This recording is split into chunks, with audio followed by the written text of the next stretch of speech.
Now let us have the look on these bananas, which are looking very healthy, but how unhealthy they are. Let us open your eyes. The very aspect of having a banana is so healthy and after a meal for digestion or when hungry for energy. But of recent years and of lately, there is a very dangerous trend in India and also in the South Asia countries, where to cater to the huge demands and make quick money, wholesale banana traders and sellers have started using very highly toxic, carcinogenic, cancer-causing chemicals to ripen the bananas and also to make them look yellow from the dark green plantains that is removed from the farms. The use of chemicals for this process has caused many a problem for the sellers as well as the individuals who are mostly not aware of the process that is being used to have that ripening done ever so quickly. One can distinguish the artificially ripened fruit by the uniform skin color in fruits like tomato, mango, papayas, and in the case of banana, yellow color fruit with dark green stem.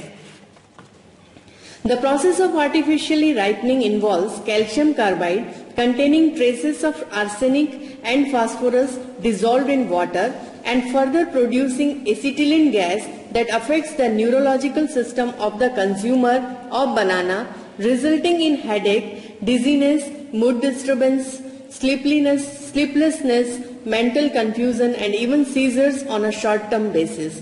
The continuous consumption of such chemically treated fruits can cause memory loss and other brain-related problems.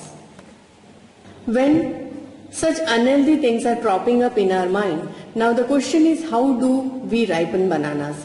Now the first thing is not to refrigerate the bananas. Second, place them in a brown paper bag and close the bag. The ethylene that is produced by the ripening process actually speeds it along, and the oxidation will actually cause noticeable warming of bananas in a closed container. Second, banana can also be ripened by either plastering it with mud.